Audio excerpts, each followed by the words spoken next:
Host Ram Ganesan, broadcasting from New Jersey. It's 1 p.m. Eastern and 10 a.m. Pacific time. I'm joined by my friend, colleague, and comrade Tulio Siragusa from Los Angeles, California. And our guest of honor today is founder and CEO of At Properties, Thad Wong. Thad, welcome to the show. Thanks. It's good to be here, guys. Yeah, always great having you and similar people on Dojo Live, and uh, and I would love to spend the next 30 minutes understanding a little more about you and what you do for Ad Properties. And the topic for the conversation today is tech and its effects on the real estate industry. So, Dad, why don't we just start with a quick intro and overview about who you are and what you do? Sure. Thad Wong started selling real estate in 1996, and in the year 2000, came up with an idea with my business partner to start our own company focused around two things: marketing and technology. And we were coming up with a name. My last name's obviously Wong. His last name's Golden. So calling it the Golden Wong was not in the one of the best choices. And though it was on the board. And I wanted to come up with, we didn't have a lot of money at the time. And so branding and marketing and developing brand recognition was going to be challenging. So I wanted to come up with an opportunity to have a symbol, maybe not like Prince, even though I'm from Minneapolis, but some sort of symbol to define the company, because all our competitors were names of companies, Coldwell Banker, Baird and Warner, Keller Williams. There were all these people who have named companies after themselves. And our ideas was really, our goal at least was to build the company far bigger than ourselves. So we didn't want it to be the Golden Wong. And at the time in 1999, it was the tech bubble. So everyone was looking at technology companies and overvaluing them and making money, then losing money. But I thought that if we had the @ sign in our name, if I could make it so every time somebody emailed somebody and hit the button of the @ sign for the address, and they could think of us in real estate, that would be the best marketing money ever not spent. So I came up with the name At Properties. It was great for being unique, but back then people used directory assistance 411 to get phone numbers. And when you would say that, the person on the phone would have no idea who we were. So, coming up with At Properties was a big, it was a big win, I think, at the end of the day, but short term, we questioned it.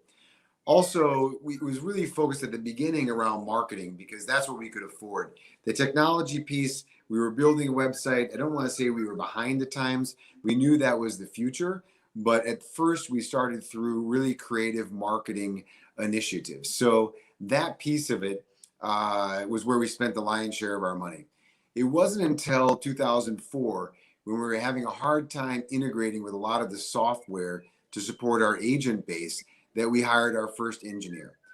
And when we did that, I don't want to say it was so strategical that we would end up knowing that we'd become the first company for a end-to-end solution for agents, but it was dumb luck. But I was just trying to solve a problem and create efficiency for our clients, which are the real estate agents. So we hired an engineer, started band-aiding external software together, ended up being the first company in the country to have an API with Zillow and Realtor.com. And at the end of the day, ended up building up all of our own systems internally, where we're one of the few companies, if not the only company nationally, that uses very little external software programming. Got it. All Hold of on to our, that thought. Hold on to what do you that think? thought. We'll dive deeper into tech. I just wanted to stay on the uniqueness of your brand At Properties, right? And clearly, like you mentioned, you're getting a lot of free marketing every time somebody types in an email address, etc. And speaking of unique, there's definitely a couple of unique caricatures or paintings behind you. Can you speak about that a little?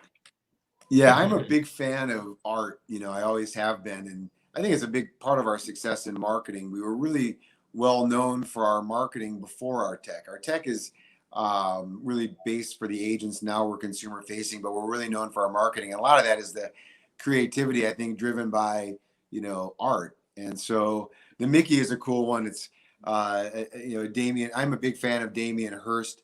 you know, the most successful living artist. And so is the one with all the colors. That's called the Veil series, Veil of Logic. And I flipped you around, you'd see some Maricome flowers, and Hebrew Brantley, that's a local artist with a character named Flyboy, and a Michael Dweck is a photographer who focused on photographs in Montauk. But I'm a big fan of cool art. You know, there's something almost indescribable of art, and it can make you feel immediately, and it's something different for everybody. So I love it. And it's great in the way you've allowed that passion and creativity and appreciation of the arts uh, blend into or meld into at properties. So back to the topic, tech and its Okay. effects. So you were, One back thing on that. I don't know, you guys, we just, there's a local muralist named Lefty out there. He's actually been so successful. He's moved out to LA. But just last week I flew him back, and he did a mural on the entire building of ours, which is 70 feet tall and 100 feet wide. I'll see if I can put up a little picture so you can see it here. that's pretty cool. You said Lefty who? What's his last name? Lefty out there. So so Oh, that wow. is actually a one of the largest murals in Chicago now. You can see embedded in the middle is the word love. That was probably our biggest marketing effort, where we hired an artist to write that word. And if you're in Chicago, you see that word everywhere, on billboards, on magnets, on cars, on buildings. And so we just painted the largest one with one of our favorite local muralists. Amazing. It's cool. Amazing. So Very art, cool. tech, and real estate. That's a heady combination right there. Yeah. So let's go back to tech a little. So first, the API for realtors that integrated with Zillow and Realtor.com. Fast forward to 2021. What are the other effects of tech that you're seeing in the real estate industry? We're seeing everything from drones and 360 cameras and virtual reality and virtual sales, etc. So give us the trends that you're seeing, and what is the trends that are going to stick? Well, the presentation of a home, you know, that is one that is ever evolving. And we have done a couple of sales where the person never walked through the house, but it is very, very infrequent. And in reality, traditional, that's one of the things that's changed very little. The person visiting the house and deciding if they want to purchase the house. Now they're narrowing their scope of homes down to those that are really going to fit their needs, even from just photography and floor plans. Virtual walkthroughs are great. Some people, it makes them motion sickness. Drone footage is fun. You can get so much information online, though, that that's one of the best things, that you don't have to waste a lot of time seeing houses that aren't going to fit your needs. Where the greatest technology, I believe, is for us internally, creating efficiency for our agents from contract to close, while offering efficiency for the end consumer. Whether it's through, most people like to talk about search, whether it's through search, but more importantly, after contract, when it has to do with mortgage, title, inspection, all the different things that can actually, you can actually lose money on. Those are the things that I like to focus on, because enhancing search is fun. I don't want to say it's gimmicky, but it's not as important as making sure that properties are inspected properly and disclosed properly, and saving people time to prepare their homes so they're put in the best position to have the highest end result. And one of the big things we're working on, having our technology be consumer facing, is that I am a firm believer that in order for brokerage to maintain its cost to the consumer, brokerages need to be improving their service every year, like every other industry. And part of that is by remaining valuable post-closing. Everybody gets the postcards and the recipes and all the same things been being done for 50 years for agent promotion. What I'm really working on is how our agents can directly improve the life of their client post-closing, whether that's through reduction of cost of home ownership, whether that's through experiences, whether that's through value in travel, sporting, etc. There's so many different categories. But our distribution from the relationship between the real estate agent and the consumer, I think people have underestimated the power of that relationship when it comes to cost of customer acquisition for a long time. And the agent is thriving and thirsting for more that they can do for their end consumer, and how more that they can do to remain valuable. Because what's the agent looking for? The agent is looking for a repeat customer and also a referral source. So we were very focused on that, and our software will be consumer facing by the end of the year, and we're just kind of beginning to explore the different things that we can bring to the consumer. That's where I think the biggest benefits will be, and also how brokerages can really remain relevant over the next couple decades. And how do you go about developing this software? Do you have a dedicated team? Yeah. Do you spend half of your time conceiving it? How does it all get put together? Well, most of the greatest things in the world are discovered by women. So we were super lucky about 8 years ago to hire a COO that had experience in technology integration.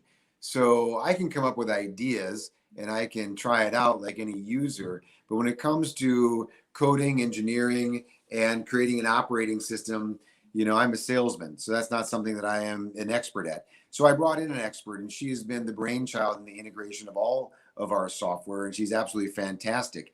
So, I definitely have outsourced that operational piece. I still come up with some of the ideas and try things out, but that piece of our division has grown so significantly that it's its own company in many regards. It's a good sized, mid-sized tech company.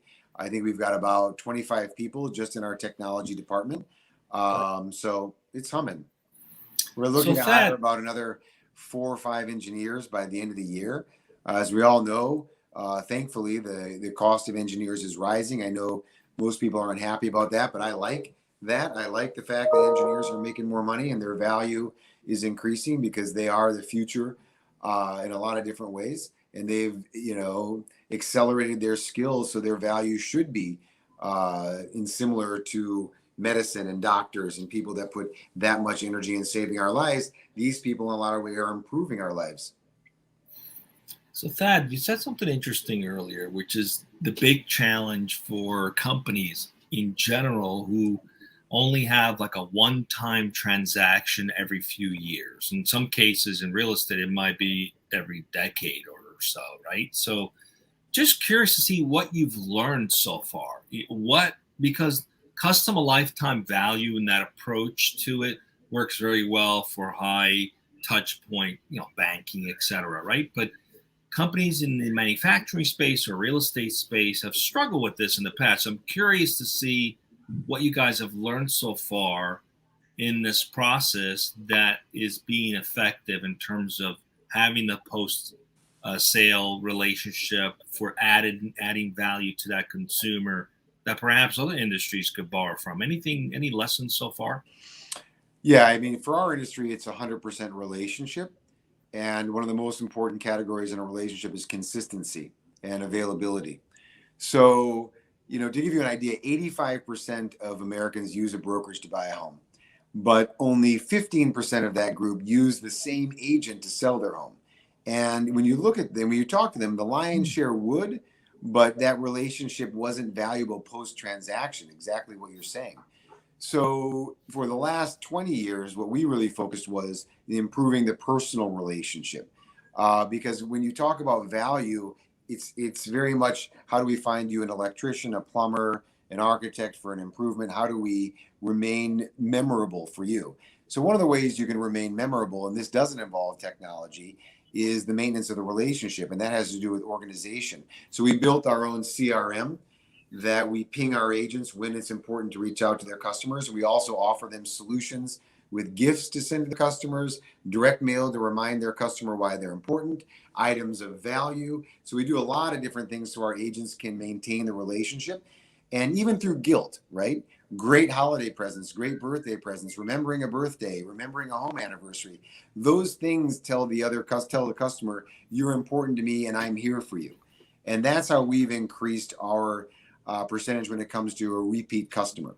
Now we're trying to do it in things that I can automate for the agent. Most of those things the agent could click in our software and send things out, gifts, postcards, tax appeal. We had a tax appeal software company that we reported that we worked with all of our customers to appeal their taxes. That was a big one, right? Lowering the cost of home ownership can lower the cost of your property taxes if that's an opportunity for you. That's one we did about 5 years ago, where we had every single address of every home we sold knew if the home had a likelihood chance of reducing their taxes through our algorithm, and sent them a less expensive way of doing that. So that was like one idea that we did through technology. In the future, what I really want to look at is I really want to look at the cost of electricity, the cost of gas, things that are used most often, the cost of food, things like that, where we have, you know, 1 million people in Chicago that are contact based. How can I work with a company that's trying to find a distributor to lower their cost of customer acquisition, give that benefit directly to the consumer, and have the credit go to the agent? That's what I really think the piece de resistance is, because our job is to really give a benefit to the agent to pass on to the customer for the agent to remain valuable.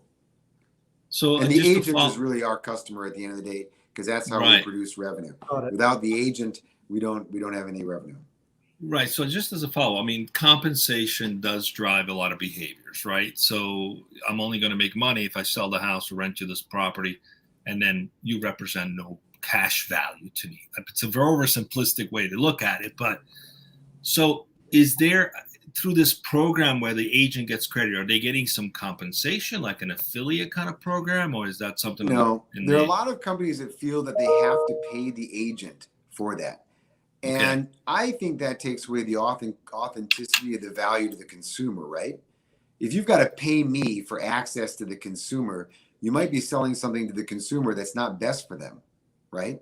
If I have a true relationship with my customer, and that customer uses me to buy and sell homes, that's how I make my money.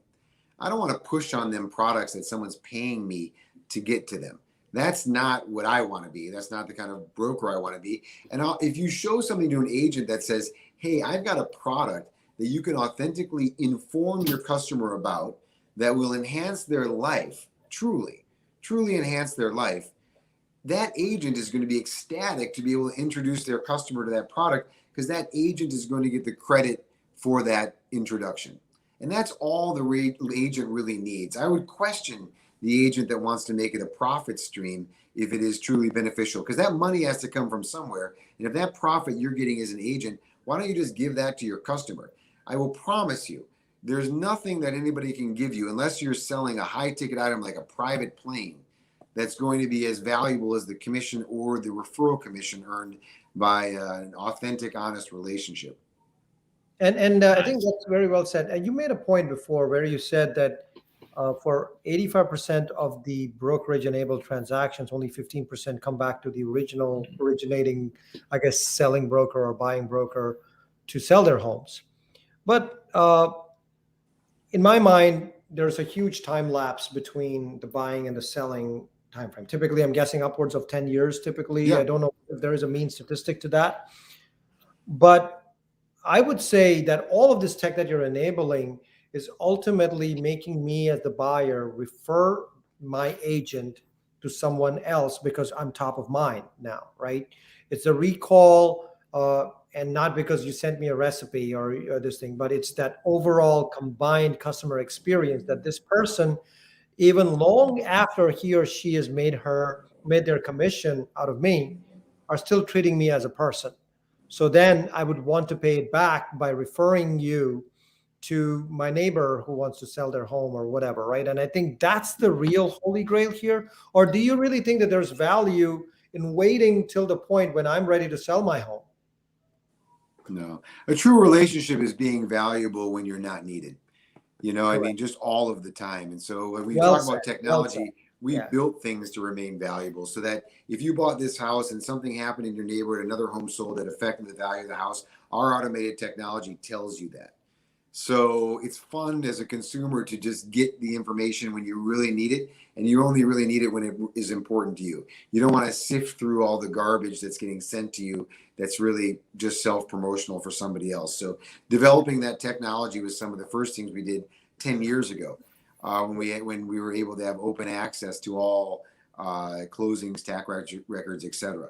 So I believe that's what I'm saying. If you're valuable when you're not being called upon, you're much more likely to be thought of when you're needed. And that's what we're trying to change. How do we change it so the customer goes, what is my agent's name? Where their agent's name, the agent's so valuable to them throughout the process post-closing that they know that agent's name. They might even know their number by heart, even though nobody knows numbers by heart anymore. They know they can find them in their contacts. Right. That's what we're working towards, is really building the value of the agent to the consumer on all things relating to home, and sometimes things not relating to home too, that are just fun.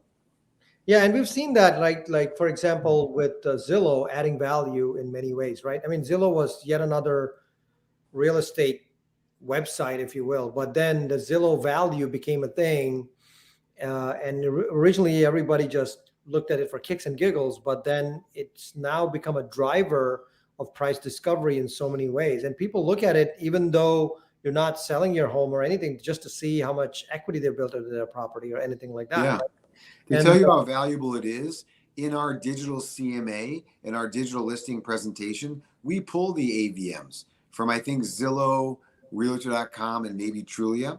So we pull the AVMs from those syndicated sites and put them in our presentation, because I do believe that the seller needs to know what their buyer is seeing online. And if you're unaware of it, it's not good. And with Zillow, those guys are so smart. I mean, if you ask me in real estate, who is the smartest group in the room? It's Zillow. I mean, Zillow ate the real estate brokerage's lunch. Now, our commissions are still going to us, but they siphon out. Zillow can actually, I call those leads, those online leads, because the conversion rate is so low, I call them scratchies.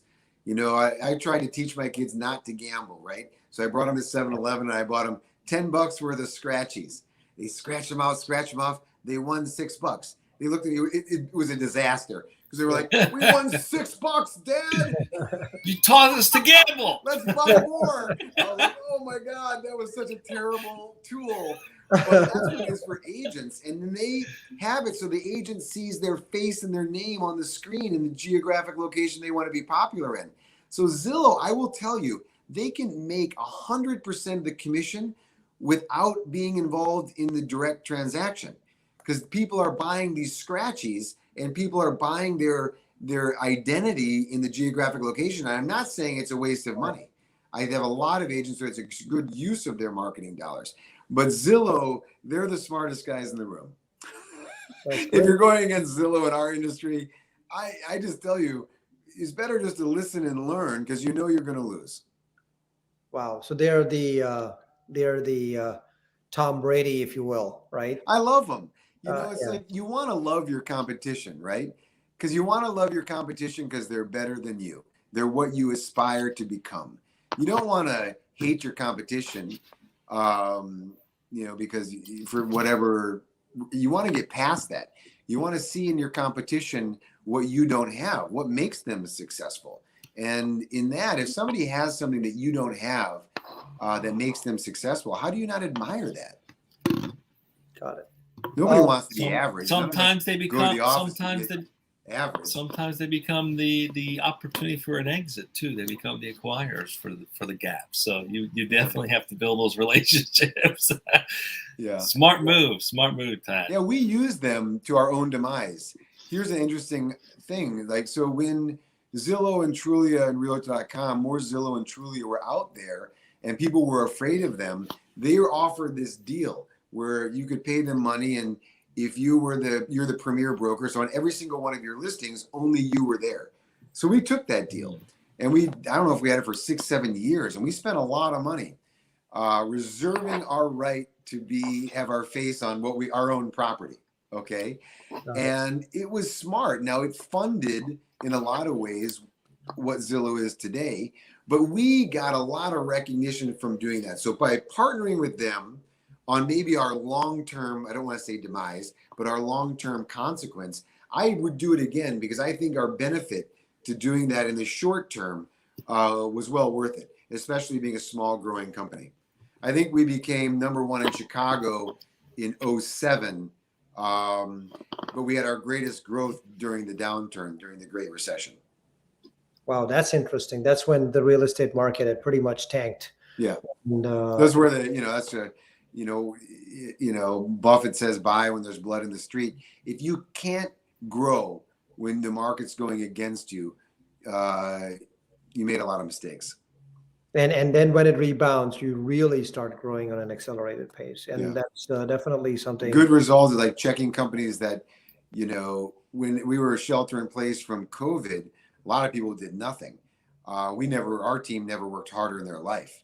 It was like having that solitude at home to be able to break everything and rebuild it and make it better. That was a blessing. Those 3-4 months, not really. I wish it would have happened without COVID, but I'm telling you, we made the most of the time we had at home during shelter in place.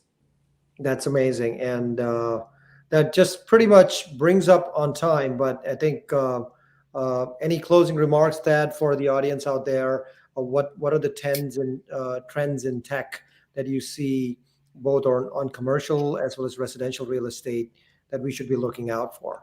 I think the most important trends right now are non-consumer facing. So most people won't see them or be affected by them. They'll be affected by them, but they won't know it. There's Gotcha. a lot of stuff being done systematically right now that's making the process way easier for people. I'd probably say that what is the number one technology in real estate to date? DocuSign. DocuSign allowed real estate agents to do far more business and made it significantly more convenient. It's nothing that a real estate company designed. The real estate company didn't solve that problem. So I think, other companies that are servicing and looking at our industry and the commission amount, trying to get a piece of that, we need them too, because the ideas aren't going to only come from our own fiefdom. That's great, and that's a fantastic thought. Once again, we have Thad Wong, CEO and co-founder of At Properties from Chicago, a wonderful art aficionado. And when you are in Chicago, check out the mural outside the At Properties building. Yeah. Uh, I'm joined by my co-host Tulio Siragusa. Today it's Wednesday, September 29, and I look forward to seeing you on the next segment of Dojo Live. Over to you, Tulio. Back to you. Yeah, come back today at 12 o'clock Pacific. We have another show. I'm looking forward to having our guest, so don't miss it. Today at 12 o'clock Pacific, 3 p.m. Eastern time, and just stay with us as we go off the air, Tad, for wrap up. And looking forward to seeing everybody back. Thank you.